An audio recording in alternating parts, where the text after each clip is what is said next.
여러분 대단히 반갑습니다. 저는 태어나서 처음 무리에타라고 하는 곳을 지금 다녀가고 또 처음 이렇게 귀한 무리에타 한인교회를 방문하고 예배를 드리게 돼서 하나님 앞에 감사를 드립니다. 이곳에 와서 보니까 무엇보다도 우리 김성수 목사님과 그 네 분이 아주 행복해 하시고 또 여러분들을 뵈니까 다 행복하셔서 참 행복한 교회다. 그리고 제 느낌이 무언가 꽉 지금 찬 것 같아요. 한 분 한 분의 삶도 꽉 차 있고 또 이렇게 예배당도 우리 성도들의 마음이 꽉 평화로 차 있습니다. 하나님의 성령님의 기름 부으심이 늘 교회에 차고 넘치셔서 이 지역사회와 그리고 이민사회와 미국과 세계를 향해서 성령님의 말씀의 불이 피어나는 교회가 되시기를 바랍니다. 그리고 한 가지 더 말씀드리고 싶은 거는 여러분의 교회가 굉장히 아름다운 교회입니다. 저도 세계 많은 지역을 다니며 많은 교인들과 교회를 이제 방문을 하였는데 특별히 제 인상은 여러분의 집이 천장이 아름답습니다. 예, 천장이 아주 굉장히 아름다워요. 그리고 플러스 이 천연 채광이 굉장히 여러분 아름다운 교회입니다. 그래서 우리 무리에타 한인 교인들은 하늘을 쳐다보시고 새 예루살렘을 늘 사모하시면서 끝까지 잘 달려가시기를 바랍니다. 21세기를 일컬어서 여러 가지로 부르지만 저희들은 군선교, 해외 군선교의 시대가 21세기다 이렇게 부릅니다. 이거를 잘 모르시는 분들도 계실 텐데요. 태권도가 우리 한국이 태권도 종주국, 또 K-팝스 우리가 종주국. 그런데요, 이 군선교의 종주국이 우리 한국이 그 수준에 이릅니다. 그래서 외국에서 여러 목사님들이 한국을 방문하고 그분들이 다 둘러보고 가서 하는 이런 말이 있습니다. 전에는 이 한국의 부흥과 발전이 우리 기독교인들이 많아서 열심히 해서 하나님이 은혜를 주셔서 이렇게 된 줄로 알았다. 이게 사실입니다. 사실인데 그런데 와서 보니까 한국 민간교회보다 더 많은 은혜와 하나님의 은혜를 입은 데가 바로 한국의 군대다 하는 거예요. 그래서 현역 60%가 우리 개신교인, 이런 나라가 없지요. 군대 안에 1000개 이상의 군대 안에 군인교회가 있는 교회가 없고 1000명, 2000명이 모이는 군인교회가 있는 곳이 세계에 우리밖에 없습니다. 그래서 그분들이 와서 하는 말씀이 한국 교회의 부흥의 시작 중에 하나가 한국 군대에서 병사들이 예수님을 많이 믿어서 교회가 부흥이 되고 한국이 부흥이 됐는데 이거를 세계에 알려야 됩니다. 이런 말씀을 합니다. 오늘 제가 뵈니까 우리 존경하는 김사묵 장로님 한국 기독장교회에서 참 오래 봉사를 하시고 이렇게 미주 오셨는데 제가 오늘 이 자리에서 이렇게 뵈니까 너무나 뜻밖이고 너무나 감사를 드립니다. 18년 전에 이민 목회하던 저를 하나님께서 부르셔서 이제 구소련 나라의 군인들을 섬기도록 하셨습니다. 제가 섬기는 나라는 러시아를 위시해서 우크라이나, 카자흐스탄, 기르기즈스탄, 우즈베키스탄, 타지키스탄, 다 스탄 나라입니다. 그리고 알메니아, 그리고 하나님께서 지역을 점차 확장시켜 주시고 있습니다.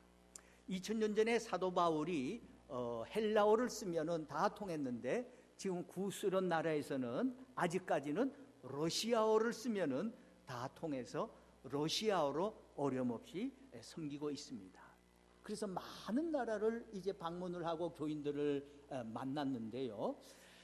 저희 미국이나 그쪽이나 사람들에게 공통된 점을 있습니다. 그거는 사람이면 누구나 할 것 없이 좋은 일도 있고 불행한 일도 있다는 거예요.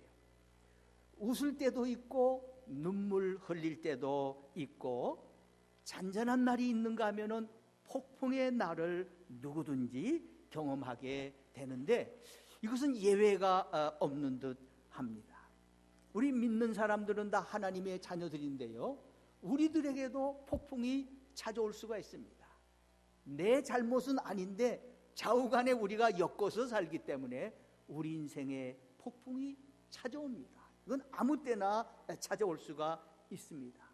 이때에 우리가 이 폭풍 가운데 어떻게 이것을 믿음으로 통과해 가며 그 가운데 폭풍 속에 있는 하나님이 주시는 길을 발견할 수 있느냐, 이것이 우리의 앞날을 결정하게 되는 것입니다. 바울 사도 역시도 큰 폭풍을 만났습니다. 위대한 바울, 능력의 바울, 감옥문을 여는 바울이 아닙니까? 그러나 이 바울도 어느 정도냐, 오늘 고린도후서 8절에 1장 8절에 힘에 겹도록 심한 고난을 당해서 살 소망까지 끊어졌다. 사형 선고를 받은 줄 알았다. 위대한 바울이었지만은 이젠 다 끝났어. 더 이상 회복의 방법이 없어. 그런 절망에 빠질 때가 있었다는 것입니다. 바울이 이러니 저와 여러분은 어떠하겠습니까? 그런데 마침내 바울은 두 가지를 통하여 이 어려움을 뚫고 나갔다고 고백합니다. 첫째는 자기를 의지하지 말고 하나님을 전적으로 의지하기를 배웠다. 아주 전심으로 주님을 의지하게 됐다는 거예요. 그리고 많은 사람의 중보기도로 힘을 얻어서 어려움을 넘어섰다는 것입니다. 오늘 제가 여러분과 나눌 말씀은 이 두 가지 말씀입니다. 폭풍 가운데에 하나님은 반드시 생명의 길을 보여주시는데 그때 어떻게 해야 되는가? 첫 번째는 하나님을 더 가까이, 잘 믿지만은 더 전적으로 주님을 의지합시다. 그리고 나 혼자 아니라 많은 사람들, 교인들, 교회의 중보기도로 힘을 얻을 때에 우리는 어두운 폭풍의 문을 열 수가 있다. 이 두 가지 말씀을 저는 오늘 전하려고 합니다. 저도 주님의 일을 하겠다고 나섰으니까 선교에 가지 않았습니까? 그런데 선교 현장에서 폭풍을 만나는 경험을 하게 됐던 겁니다. 지금부터 약 6년 전인 2012년 9월 28일 금요일이었습니다. 저녁 7시였습니다. 내일은 토요일입니다. 저희들이 이제 그 모스크바 남쪽 아름다운 옥과강이 흐르는데 옥과강 숲속에 수련원을 8년간 건축을 했습니다. 건축을 하고 내일 토요일에는 이제 그 영광의 헌당식을 하는 그날입니다. 그날에 이제 막 외부에서 이제 여러 손님들도 오시고 뭐 아주 참 대단한 구소련 기독군인 이제 대표들도 오고 막 이렇게 이제 모여드는 그 시각에 저는 저녁 7시에 급격히 경찰에 체포가 되어서 그로부터 6개월을 러시아 감옥에서 살았습니다. 결론부터 말씀을 드리면 저 없이도 그 다음날 토요일 수련원 헌당식은 은혜롭게 잘 마쳤습니다. 그리고 수련원은 제가 감옥에서 나올 때까지 하나도 다치는 것 없이 안전하게 지켜진 것을 미리 말씀을 드립니다. 왜냐하면 이걸 말씀드리면 설교는 안 들으시고 어떻게 됐느냐 그것만 관심하기 때문에 미리 제가 이제 답을 드립니다. 그러니까는 허리띠 풀르시고 들으셔도 됩니다. 다 잘 됐습니다. 그러나 좀 과정을 말씀드려야 되겠죠. 그래서 어떻게 폭풍을 하나님께서 넘어가게 하셨는가. 금요일 온 밤 치료를 받고 이제 막 정말 피곤합니다. 토요일 날 아침이 되니까 이제 제 손에 이제 철 수갑이 채워져서 저는 이제 경찰 호송차로 들어가게 됐습니다. 이 시간에 10시에는 이제 수련원 헌당식이 이루어지는 거예요. 우리 한국에서 전 국방장관을 지낸 이제 이준 장로님도 오셨어요. 근데 그 어른은 제 얼굴을 못 봤습니다. 제 집에서 주무셨지만은 제가 공항에 나가지도 못했고, 제가 왜 잡혔는지도 못했고, 다 그런 상황이에요. 6.25 상황입니다. 예. 어쨌든 그런 상황에 저는 수갑에 잡혀서 이제 가는 거예요. 마치 골프공 탕 치면은 이게 어디로 날아갈지 모르는 것처럼 호송차 안에 딱 들어가서 쌔바닥 차에서 게장처럼 갇힌 데서 이게 튀는데 내 인생에 이것이 어디로 가는지 전혀 모르겠다는 거예요. 그러나 하나님 앞에 두 손 모아서 기도를 드리기를, 하나님 수련원을 부탁드립니다. 제 얼굴 보지 못하는 분들 잘 은혜롭게 수련원 헌당식 마치고, 왜냐하면 당신의 것이니까, 제 것이 아니니까 아주 그냥 내려놓게 되더라고요. 그리고 방문한 분들 안전히 고국에 돌아가게 하세요. 결론부터 말씀드리면 100% 다 안전히 돌아갔습니다. 그렇게 이제 기도를 드리고, 기도 후에는 뭘 해야 됩니까? 캄캄한 데서 우리 찬양이에요. 그래서 찬양을 드리기를 시작했어요. Хвала Тебе, нас, Господь, хвала Тебе, Бог святой, хвала Тя Иисуса, Сына Твоего. 거룩하신 하나님께 경배하세. 약한 자는 강하다, 가난한 자는 부하다고 말하라. 이거를 몇 번씩 찬양하니까 러시아 경찰들이 저놈이 노래를 다 부르는구나 하는 소리가 귀에 들리더라고요. 그리고 이제 토요일 날 어딘가 다니다가 밤에 어딘가 감옥에 또 들어가서 어디도 모르는 감방으로, 독방으로 들어갔습니다. 창문이 없는 곳에 들어갔는데 뭐 얼마나 피곤한지 목은 마르고, 그래서 들어가자마자 쓰러져서 잠이 들었습니다. 얼마를 잤는지 몰라요.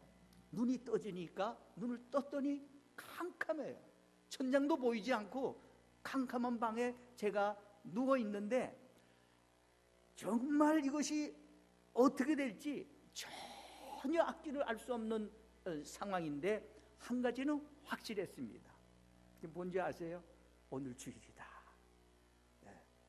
토요일 날 종일 돌아다녀서 밤에 들어와서 눈을 떴으니까 오늘은 주일 새벽이다. 그럼 뭘 해야 되느냐? 성도는 주일날 예배 드려야 된다.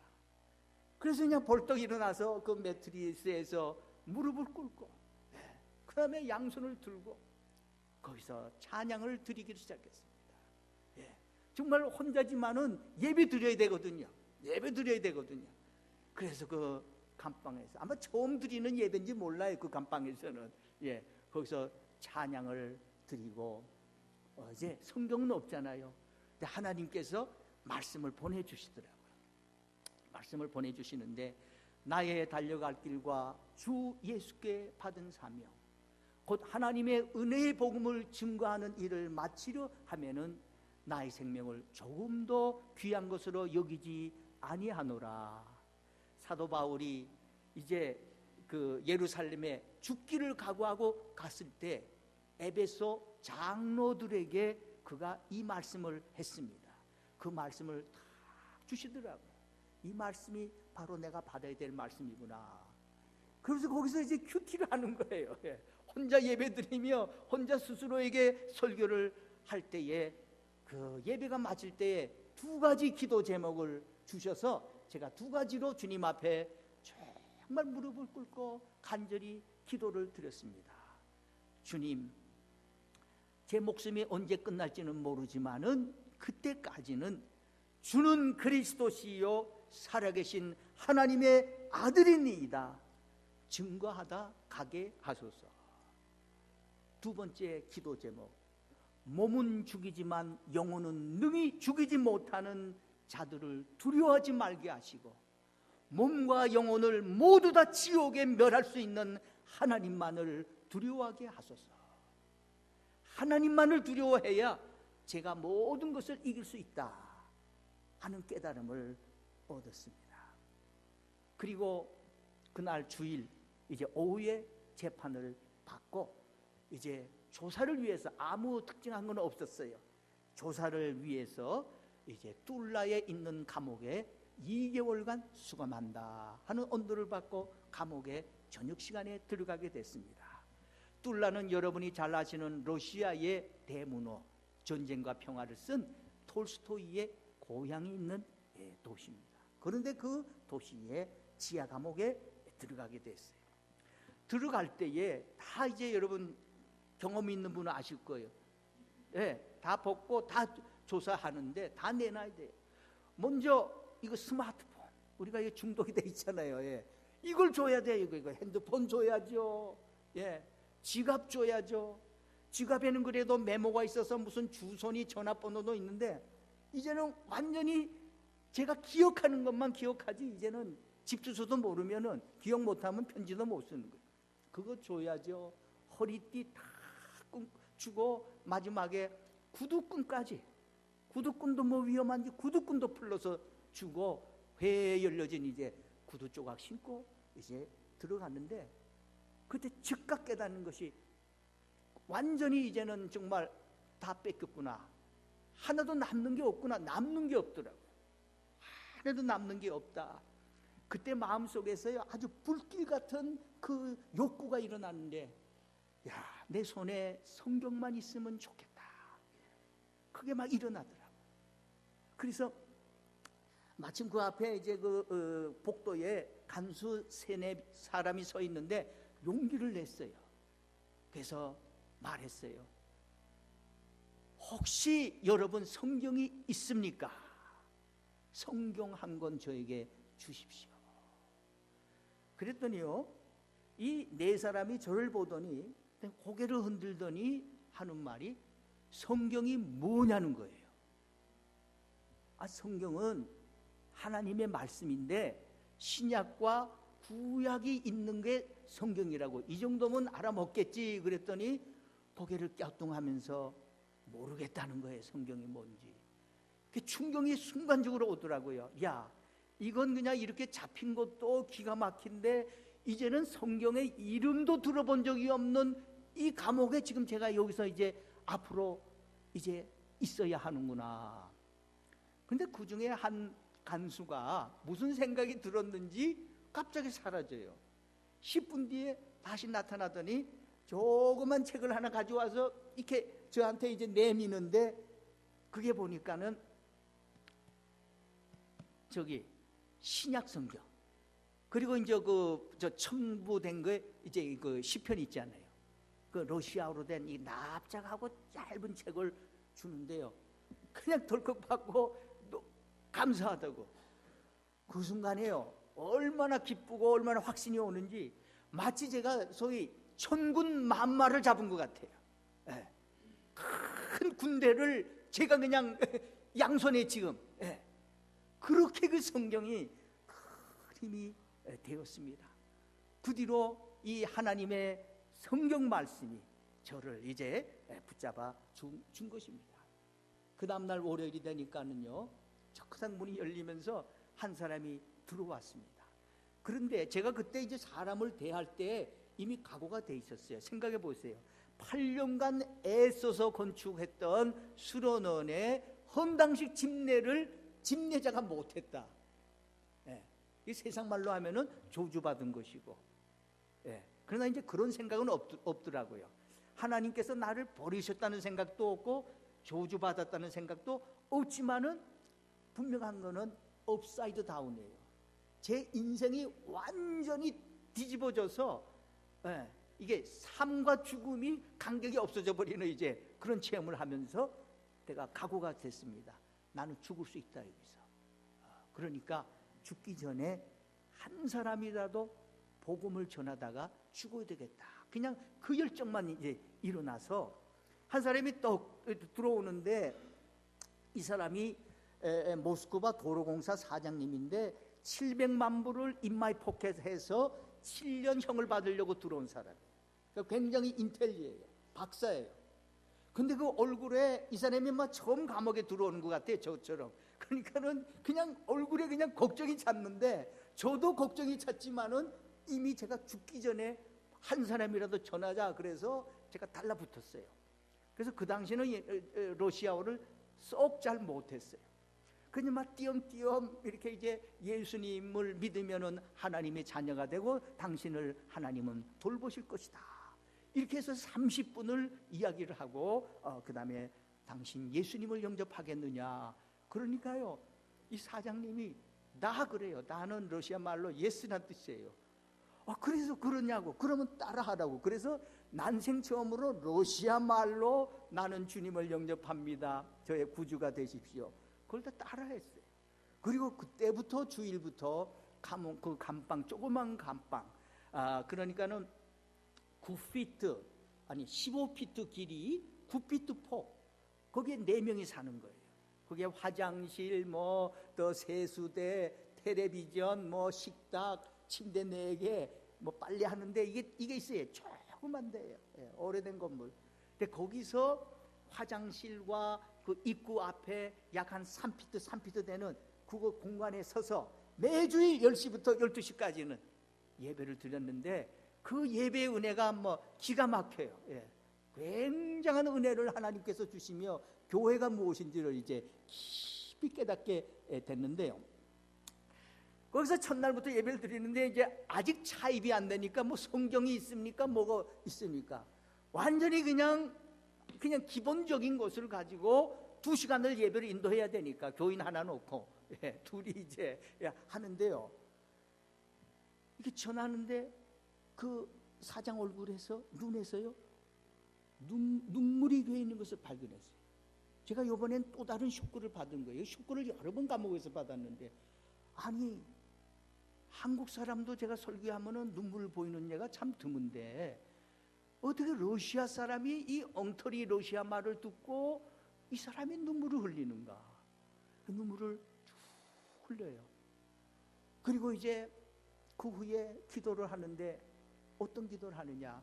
하나님, 이제 제가 감옥에서 나가고 나면은 저의 재능 PhD에 있어요. 나의 지식과 나의 건강과 나의 돈을 하나님과 조국을 위해 드리겠습니다. 이 사람은 7년형을 받을 사람이니까 이제 곧 나갈 거 아닙니까? 이 방에서. 그래서 저는 그 사람을 돌보려고 애를 썼어요. 그냥 밤낮 기도해주고 축복해주고 그러다 보니까는 저도 한편으로는 굉장히 불안하게 짝이 없지만 불안한 사람이 또 불안한 사람을 치료하면서 또 은혜를 받는 경험을 했습니다. 할렐루야. 이렇게 해서 이제 이 사람이 지나고 어느새 2개월이 흘렀습니다. 이 사람이 딴 데로 갔어요. 갔는데 이제 11월이에요. 11월 초에 2번째 재판을 받는데 저는 짐을 쌌어요. 그날 이제 나는 이제는 모스크바로 돌아간다. 근데 이건 뭐 천만에 또다시 조사를 위해서 2개월 뭐 그냥 때리면 그만이에요. 그 제가 또 쇼크를 받았어요. 그래서 이제 그때 비로소 법을 보니까 조사를 위해서 18개월 수감시킬 수 있다. 그 뒤에도 필요하다고 판단되면 무기한, 이건 재판 제대로 못 받고 감옥에서 죽겠구나. 이제 그 위기감이 드니까요. 근데 밥이 아닌 거예요. 물론 이제 밥이 없습니다. 하루 3끼가 다 죽이에요. 아침부터 저녁까지. 제가 이제 죽전공자가 됐어요. 죽가게 차려도 될 것 같아요. 하도 그냥 죽만 6개월간 먹었는데 넘어가지를 않는 거예요. 죽으니까. 그래서 그때 그냥 금식을 하게 됐습니다. 그래서 2012년 12월 1일부터 12월 21일까지 다니엘의 금식 기도를 시작하게 됐습니다. 그때 제가 깨달았어요. 그때 비로소 깨달았는데 예수님께서 마귀에게 대답하실 때 사람이 떡으로만 살 것이 아니요 하나님의 입으로 나오는 말씀으로 살 것이라. 그랬더니 마귀가 확 도망갔거든요. 근데 제가 그게 무엇인지 알았어요. 말씀으로 산다는 것이 무엇인지 알았어요. 사람이 떡으로, 권세로, 지식으로, 사업으로, 뭐 인간관계로 삽니다. 그러나 그것으로 사는 것 같지만 근원은 위로부터 나오는 하나님의 말씀으로 산다는 것을 그때 알았습니다. 그래서 나는 말씀을 붙잡아야 되겠다. 그래서 이제 열심히 말씀을 붙잡으며 이제 금식 기도를 하는데, 제 아내가 이 소식을 듣고 편지를 써보내기를, 토마스, 여기 러시아 추운 겨울에 밥 먹어야 산다고, 먹으라고. 그러면서 이제 약간의 차입이 돼요. 그래서 라면하고 빵을 막 보내는데, 저는 이미 금식을 시작했고 하나님께서 확신을 주셨어요. 그래서 이거를 그냥 그 감방에 있는 다른 죄수들에게 다 나눠주는데, 나눠줄 때 아까운 게 아니고 그냥 기쁨으로, 막 이게 기쁨으로 주면서 얘기했어요. 나에게는 빵보다 더 중요한 하나님의 말씀이 있다. 이 말씀을 받으면은, 이 말씀을 먹으면 나는 산다. 그러니까 다들 나를 보는 게, 저놈이 미쳤구나. 따뜻한 캘리포니아 와서 추운 겨울 러시아 감옥에 갇히더니 미쳤구나. 그러고 거예요. 이제는 웃으면서까지 자기 음식을 나눠주는구나. 얼마나 미치나 보자. 이렇게 다들 3명이 보는데, 열흘이 되니까 그 3명 중에 2명이 예수님을 영접했습니다. 할렐루야. 한 사람은 저를 조사하기 위하여 배치된 사람인 것을 나중에 알았어요. 네. 그래서 이제 2명이 같이 이제 또 주일 예배를 이제 열심히 드리는데, 그 중에 한 명이 바벨이라고 하는 전직 러시아 소령입니다. 전직 소령인데, 이 바벨이, 토마스, 나도 좀 너처럼, 어떻게 좀 당신처럼 하나님 말씀을 나도 좀 받아 먹고 싶은데 말씀을 어떻게 받느냐는 거예요. 이거 설명이 또 갑자기 어려워지더라고요. 하나님 말씀을 어떻게 받느냐. 그래서 저는 러시아 성경을 읽으라고 제 러시아 성경을 줬어요. 그러니까 이 바벨이 러시아 성경 말씀을 받고 싶은 그 욕구에 성경 읽기를 시작하는데 하나도 모르는 사람이에요. 근데 이 사람이 창세기부터 읽기 시작해요.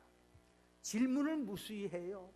무신론자, 그 다음에 공산주의 훈련을 받은 러시아 장교 출신이기 때문에 질문이 묘한데 도저히 제가 대답을 못하겠어요. 저도 신학하면 상당히 신학 공부를 한 사람인데 제 실력으로 대답을 못하겠어요.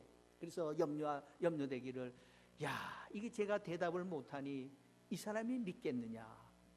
레위기 읽을 때는 더 제가 염려가 됐어요. 뭐 거기서는 찢고 벗기고 태우고 쪼개고, 이걸 보고 무슨 주님을 찾겠는가. 질문은 계속하는데 진행형이에요. 말라기서, 마태, 그러더니 한 달 반이 지나더니, 토마스, 나 저 신구약 한번 다 읽었다고. 그 하나님께서 또 놀람을 주시더라고요. 얼마나 기쁜지. 내색은 안 했어요. 그랬더니 제 눈치를 슬슬 보며 하는 말이, 토마스, 나 성경 한 번 더 읽고 싶은데 한 번 갖고는 성이 안 차는데 읽어도 되냐고. 읽으라고. 그래서 2번째 성경 읽기를 시작했는데 질문은 여전히 많아요. 여전히 저는 대답을 못해요. 그런데도 주일 예배는 여전히 참가하고 여전히 기도드리고 같이 이제 성경 읽어요. 한 달 반이 또 지나니까는, 토마스, 내가 성경 2번을 다 읽었다고. 얼마나 기쁜지 몰라요. 참 좋더라고요. 그런데 또 저한테 묻는 거예요. 내가 성경 3번째 읽으면 안 되냐고. 읽으라고 말이죠. 그래서 3번을 다, 3번째는 빨리 읽더라고요. 3번째는 한 열흘 정도 빨리 마쳤는데, 어느새 6개월이 지나고 2013년 4월 2일 화요일 아침이 됐습니다. 그날은 제가 6번째 재판인데 사실은 진짜 재판이에요. 진짜 재판. 그날 이제 형제들이 손을 붙잡고, 다 이제 저를 통해서 믿은 사람들인데 벌써 이제 기도의 사람들이 됐어요. 6개월일 되니까 기도를 하시더라고. 기도를 하면서 저를 축복해 주면서, 토마스가 이 감옥에 돌아오지 않고 오늘은 자유의 몸이 되게 해달라고, 그냥 그 감봉 화장실 앞에서 손들을 잡고 기도를 해주는 거예요. 그때 저는 알았습니다. 제가 오늘 나간다. 자유 몸이 되는 날이다. 성경을 가져서 거기다가 마예무 루비마무 브라투 바벨루 아토마사, 사랑하는 형제 바벨에게 토마스가. 그래서 그거를 제 성경에다가 2018년 4월 2일 써서 주었습니다. 바벨 앞으로 3번 더 읽으라고. 그렇게 하고 저는 나왔습니다. 하나님께서요, 어려운 중에서도 하나님 역사하십니다. 예수님, 나를 따르는 자는 어두움에 다니지 아니하고 빛에 다니리라. 왜? 그 당시 로마 유대 사회에서 국가의 희망이 없고 민족의 희망이 없는 캄캄한 시대였습니다. 예. 그러나 주님 말씀하시기를 나를 따르는 자는 빛을 보고 빛 속에 거두리라. 저는 체험을 했습니다. 폭풍 속에 있을지라도, 어두움에 있을지라도 주님 말씀 붙잡고 주님을 따라가면 여러분 보여요. 뭐가 보이냐? 보여요. 분명히 하나님의 길이 보여요. 생명의 길이 보이고 무엇을 해야 될지가 이제 보이는 겁니다. 어쨌든 이제 그렇게 해서 이제 금식 기도를 거의 마칠 때 되니까 한 친구가 또 들어왔어요. 이제 들어왔는데 그 친구는 들어오자마자 저를 향해서 인상을 찌푸리는데 저를 아메리칸 스파이로 보는 그것이 확실했어요. 어떻게 아메리카를 그냥 비평하고 이건 뭐 말 잘못했다가는 제가 감옥에서 나가기 전에 이 사람에게 맞아 죽겠다. 아주 그게 그냥 들더라고요. 그래서 조심을 했습니다. 도저히 그냥 성경 읽는 거 예배에 관심을 전혀 안 보여요. 예, 그냥 하스타일이라 그러잖아요. 그냥 하스틸리티가 막 저를 향해서 오는데 아주 이제 조심을 했는데요.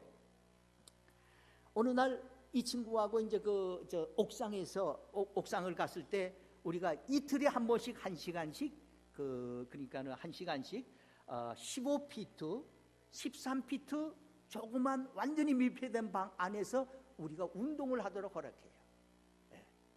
조그만 방입니다. 거기서 어느 날 운동을 하는데 이 친구가 거기가 이제 그 맨바닥이 이제 그냥 맨 시멘트라서 막 시멘트 먼지가 일어나요. 기침을 심하게 하더라고요. 심하게. 그래서 보니까 그 친구가 조그만 먼지만 나도 기침을 해.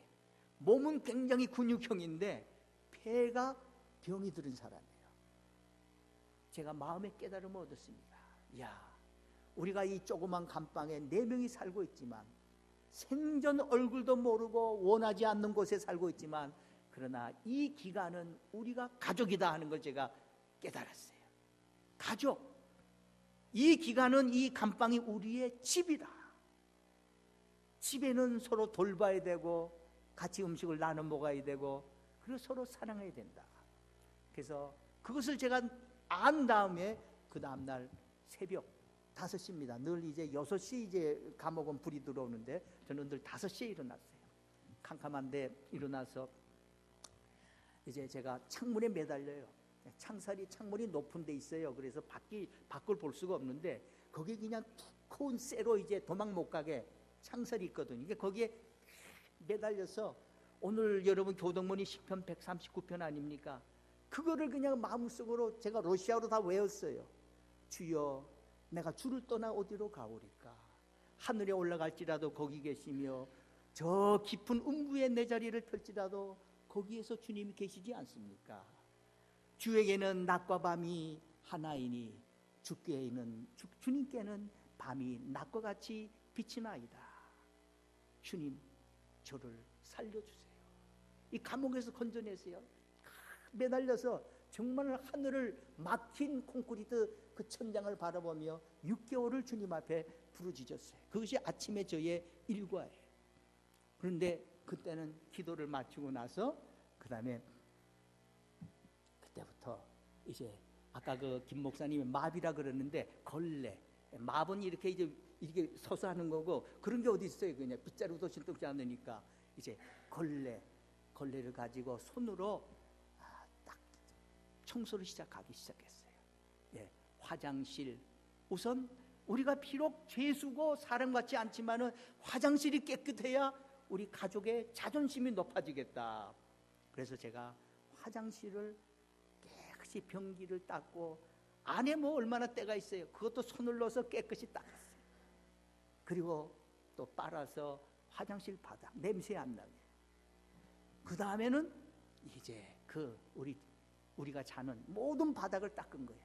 바닥을 닦고 모든 가구를 닦기 시작을 했어요. 일주일이 지나니까는 깨끗해졌어요, 방에. 2주일이 지나니까요, 방에 빛이 나기 시작해요. 진짜 빛이 나요. 이 건물은 약 200년 된 건물이고 오래된 막 깨지고 그런 데인데 어쨌든 닦으니까요 빛이 나더라고요. 빛이 나요. 먼지가 없어지기 시작했어요. 간수들도 우리 방에 들어오면은 빛이 나니까 벌써 우리를 대하는 태도가 달라져요. 이게 웃음으로 대하고 존경을 표하기 시작했어요. 그래서 제가 이게 있구나. 어둠 속이라도 주님을 따라가면은 하나님이 빛을 주셔서 환경을 바꾸신다는 걸 체험했습니다. 할렐루야. 어쨌든 들어온 지 한 달 만에 이 친구가 저를 찾아오더니, 토마스, 내가 성경을 어느 책부터 읽어야 되느냐고 묻는 거예요. 이 감옥에서는 잠언서예요. 잠언부터 읽으라고. 그래서 바벨이 읽는 시간에 이게 이제 이 친구가 그거를 성경을 읽는 거예요. 읽는데 다리가 기니까는 자기 침대에서 다리를 쭉 뻗고 읽는데, 저는 잠언서가 31장이니까 한 일주일은 읽으리라. 하루에 한 서너 장 읽으면 지치잖아요, 이 성경을 모르는 사람이. 근데 쉬지 않고 하루 반을 읽더니 그 다음날 점심때 지나서 저한테 왔어요. 토마스 다 읽었다고. 근데 그 얼굴이 심각해요. 제가 직감적으로 느끼기를, 무슨 사기를 치냐, 성경에 무슨 이런 이게 진실이냐 하고 저를 이제 구타하려는가 보다. 지금 이제 딱 그냥 저도 그냥 각오를 했는데, 얘기가 자기가 너무 화가 난다는 거예요. 내가 진작에 이 잠언을 읽었으면은 내 인생이 이루지 않았는데 내가 이제야 감옥에서 잠언을 읽는다고.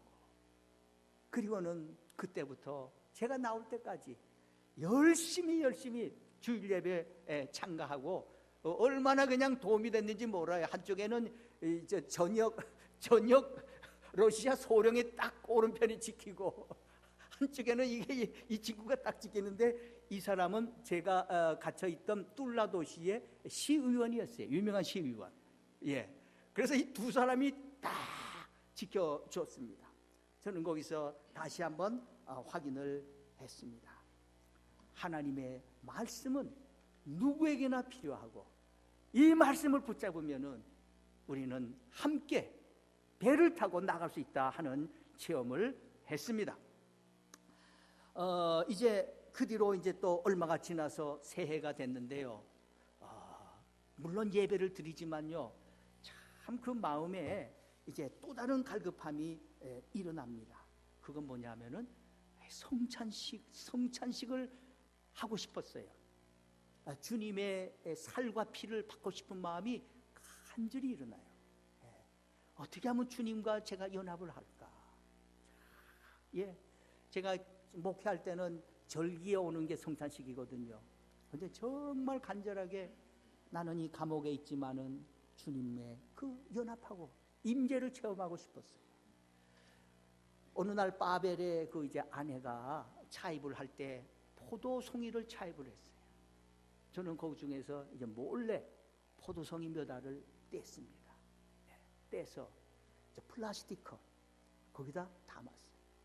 러시아는 차의 나라니까 이 설탕 차입이 자유로워요. 그래서 아무도 모르게 설탕을 몇 스푼 거기다 넣고, 그다음에 비닐봉지로 꽁꽁 쌌습니다. 그리고는 이제 제 침대 제일 모퉁이에 이제 그 컵을 놨어요. 오전 8시, 9시가 되면은 간수들이 안에 있는 죄수들을 다 나오라고 복도로 내보내요. 그리고는 이제 그때부터 이제 이 간수들이 뭐 칼로 막 다 전문가들이니까, 그래서 마약은 없나, 무기는 없나, 뭐 자기들이 준 그 아주 연한 그 휘어지는 그걸 뭐라 그러나, 주석이라 그러나요? 아주 그 연한 그런 식기만 써요. 왜냐하면 이게 살인 무기가 되니까. 그래서 이제 모든 플라스틱이니 뭐 라면 박스니 이거는 다 이제 가져가거든요. 그래서 하나님, 저 사람들이 발견하지 못하게 해달라고. 그리고 약 한 3주가 지났어요. 이른 새벽에 일어났습니다. 깜깜할 때 일어나서 이제 거기 이제 손을 내보내니까는 거기에 그 비닐이 있어요. 그래서 그거를 열어봤더니 거기에 이제 숙성이 돼 있었습니다. 그래서 저는 혼자 한 손에는 이제 잔을 들고, 흙방은 있으니까 감옥에 흙방을 들고 성찬식을 했습니다. 가만히니까 전혀 보이지가 않는데 이 저 문 위쪽으로 조그만 그러니까 원핏 환기통이 있는데, 이 환기통을 통해서 복도에 빨간 희미한 불빛이 들어옵니다. 그래서 저는 그곳으로 가서 성경을 이렇게 읽는다. 키가 작으니까 높이 들고 고린도전서 11장, 내가 너에게 전한 것은 주께 받은 것이니 곧 주께서 잡히시던 밤에 떡을 가지사 이것은 내 살이라, 또 잔을 가지사 이것은 내 피라. 그거를 이렇게 눈으로 읽었습니다. 그리고 새 찬송가 198장, 그 찬송을 눈으로 보면서 소리를 낼 수가 없으니까 마음속으로 노래를 불렀습니다. 주 예수 해변서 떡을 떼사 무리를 먹이어 주심같이 갈급한 내 심령 채우소서. 생명의 구주인 나의 주여 목말라 주님을 찾나이다. 해변서 무리를 먹으심같이 갈급한 내 영혼 채우소서. 1절에서 4절까지 다 마음으로 찬송을 드리고, 그리고 주님의 살을 받고, 그리고 주님의 피를 받아 마셨습니다. 그리고 주님과 연합되는 체험을 하고 또 힘을 얻어서 나머지 기간을 견디고 또 그곳에 있는 주의 일꾼들을 섬기면서 드디어 이제 나오게 됐습니다. 4월 2일 마지막 재판하는 날, 관선 변호사가 저를 위하여 변호를 하는데, 러시아 관선 변호사는 이 피고 측이 아니고 정부 입장에서 해요. 그러니까 관선 변호사가 정부 입장에서 사실은 피고를 공격하는 게 그쪽의 스타일인데, 관선 변호사가 그날 그렇게 말을 했습니다. 이제 검사 판사 다 서 있는 데서, 여러분 오늘 우리는 토마스를 재판하려고 우리가 이 자리에 모였습니다. 그러나 우리가 알아야 할 것이 있습니다. 앞으로 우리 모두에게는 더 높은 재판이 있다는 것을 우리가 알아야 합니다. 예, 하느님의 재판이 있다는 걸 얘기한 거예요. 예, 우리는 그때를 바라보면서 오늘 재판을 해야 됩니다. 이게 정확하게 재판을 하라. 그 이야기를 관선 변호사가 이제 6개월간 저를 이제 관찰하고는 자기의 소감을 이야기를 한 겁니다. 저를 보고 발언을 하라는 거예요. 저는 한마디 했습니다. 저는 러시아를 사랑합니다. 앞으로도 계속 러시아를 사랑할 수 있도록 저를 도와주십시오. 그때 참 가슴이, 목이 막 메이더라고요. 예, 그래서 참관 사람들도, 검사도, 판사도, 방청객들이 이제 감동을 받는 것을 느낄 수가 있었습니다. 그리고 바로 재판이 끝나자마자 제 미국 여권을 돌려받았어요. 예, 그리고 우리 아내와 함께 바로 수료원, 눈 덮인 수료원으로 가서 주님 앞에 기도를 드렸습니다.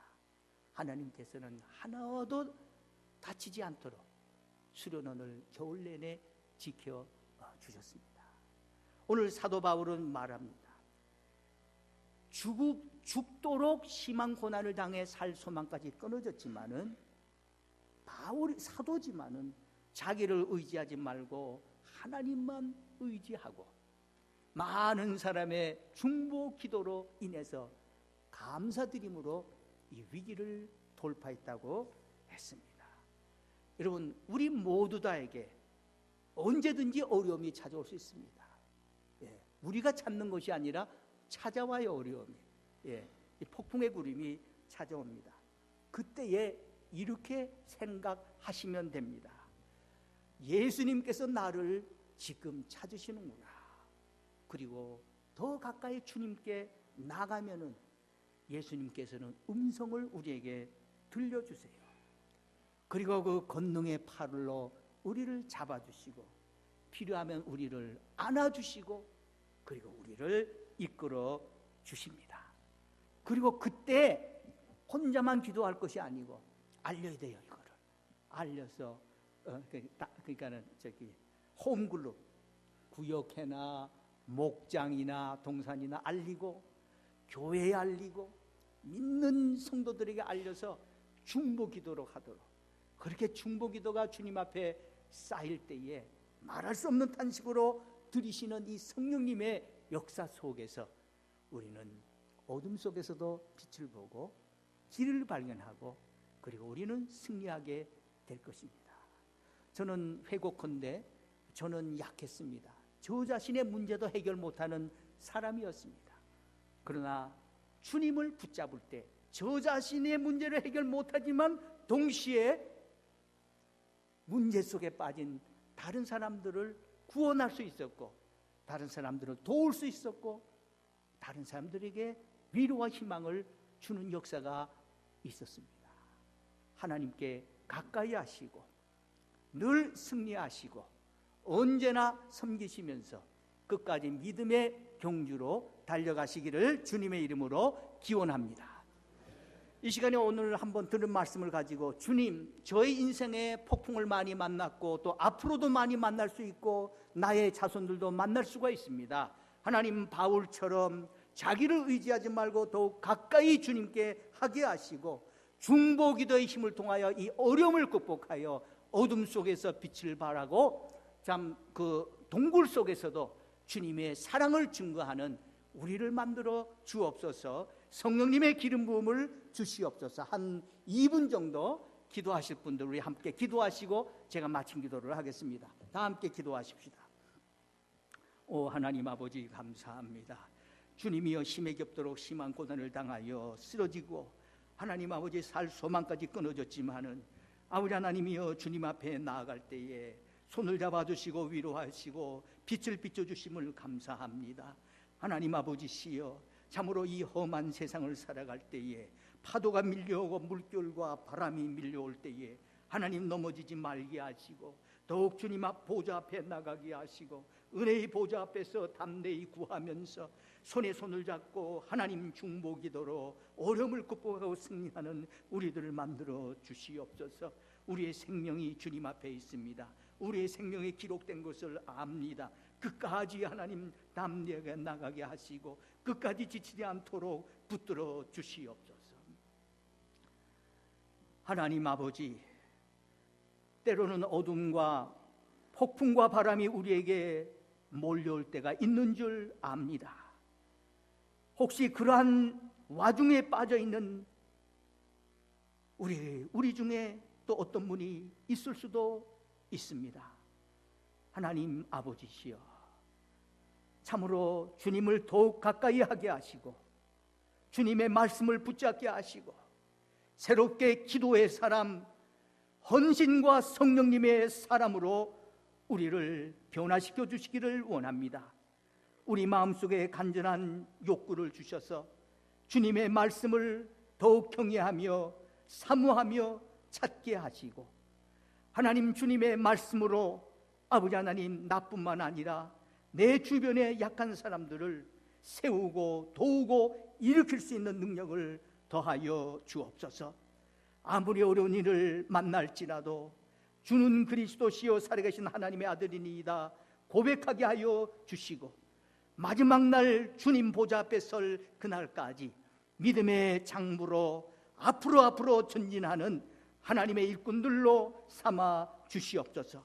세워주신 김성수 목사님을 붙드시고 지역의 영혼의 목자로 우리 한인 사회와 이민 사회에 하나님의 용도자로 계속 세우셔서 성령님과 말씀의 능력이 사랑하는 일꾼을 통하여 만방에 공급되도록 역사하시고 기름을 부어 주시옵소서. 감사드리옵고 주 예수님 이름으로 기도드리옵나이다. 아멘.